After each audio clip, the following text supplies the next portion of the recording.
Hello, ladies and gentlemen. I'm Thomas Finn Jameson. Welcome to this live stream. In the chat, you can tell me if the audio and everything's all right with you on the other side. This live stream will be a monthly wrap-up for September 2021. I'll be talking about the topics of film, music, and wrestling. If you have any questions, send them in. I might answer some of them. D'accord, let's begin. So, on the film front, we'll start there. For my No Time to Die review, that's available on Letterboxd. The newest James Bond movie, No Time to Die. You can see my review for that on Letterboxd. I'll attach a link for it in the description below for this video after the stream. So, in terms of my diary, Letterboxd diary, if we look initially at Compulsion, which is a 1959 movie directed by Richard Fleischer, stars Orson Welles. It has an average rating on Letterboxd of 3.6 out of 5. Welles plays Jonathan Wilk, a lawyer who defends two young men who have committed murder. It's an interesting film, there's solid acting in it, and it has a fantastic conclusion. So I'd give the film a rating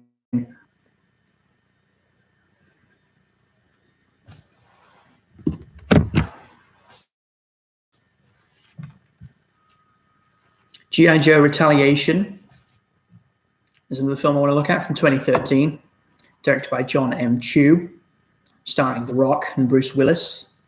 It has an average rating on Letterboxd of 2.3 out of 5. It's an action thriller.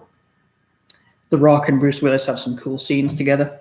Otherwise, this is skippable, I would say. The costumes are cool, i.e. for the ninjas and the Joes themselves. I would give this a rating of 2 out of 5. Also want to look at The Golden Compass from 2007, directed by Chris Weitz.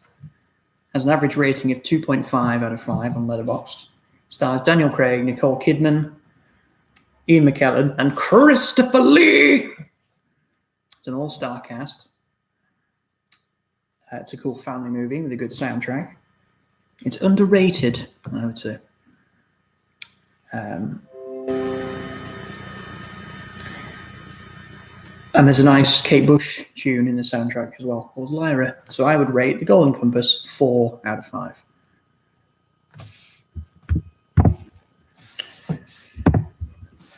Sleuth I'll look at next.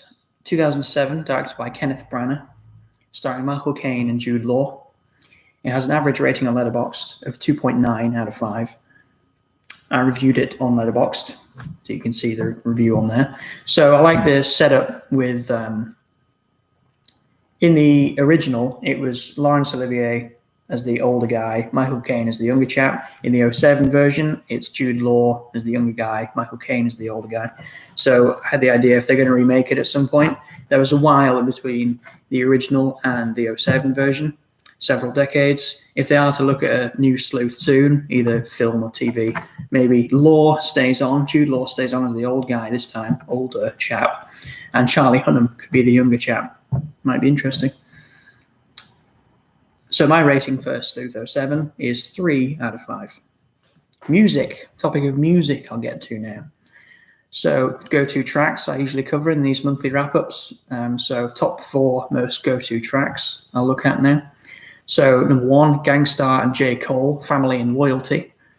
So it's a timeless song with a solid beat and cool lyrics. Number 2, David Bowie, Something in the Air. It's an awesome Bowie tune. It's an influential track. It has a solid guitar lick it good. Oh yeah. Track 3, Trent Reznor and Danny Elfman, True. It's a smash record. It's like a combination of Nine Inch Nails music that I've heard this year. Number 4, The Smiths, There Is a Light That Never Goes Out. This is pop with a capital P. So my rotation at the moment includes a fair amount of Gang Starr, Bombay Bicycle Club, and DJ Premier's solo work. In terms of the Beach Boys that I referenced in a previous wrap-up, I want to listen to more Beach Boys. I was going to plow through their 60s albums, got through several, I'd like to listen to more of their stuff. I think it's cool. In terms of up-and-coming albums that I think sound interesting, Coldplay, their next one. Like Higher Power was a pretty cool song, and Coloratura was good. So their next album could be good. And Damon Albarn's next album. Listened to a lot of Damon Albarn this year as well, via Blur, Gorillaz, and his solo stuff.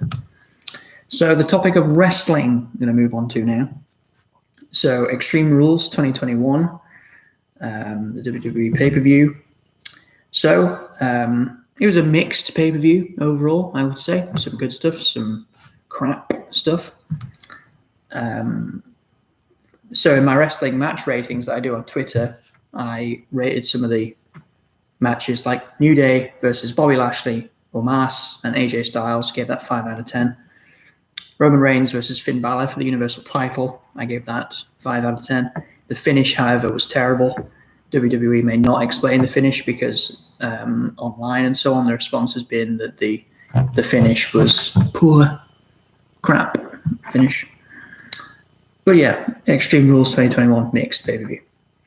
The draft was also this past month-ish. So I thought the draft was very good. Some cool moves in the draft. Drew McIntyre moved to SmackDown. That's a good move. So he could feud with Roman Reigns, perhaps, for the Universal title. That might be interesting. Edge has moved to Raw. That's a good move. Could have his final match with Rollins for now in that feud. Reigns has stayed on SmackDown. He was the first draft pick, still Universal Champion as of the time of this recording, in a long current reign. Becky Lynch has moved to Raw. Smart move, I think, having Roman Reigns and Becky Lynch on the same brand. It's like, perhaps they're too big to be on the same brand together. The man and the tribal chief, Roman Reigns. Big E staying on Raw, WWE Champion as of the time of this recording. So perhaps he'll get his match with Goldberg at some point that he has said that he wants. Big E, good WWE Champion so far. Very good in the ring, very good in the mic. So far, good stuff. So that'll cover it for this live stream, second live stream I've done on this channel. I will say thanks for watching, ladies and gentlemen. Feel free to like, share, comment, and subscribe. You can follow me via links in the description below. With that, I say tie, meaning take it easy. Thank you for watching.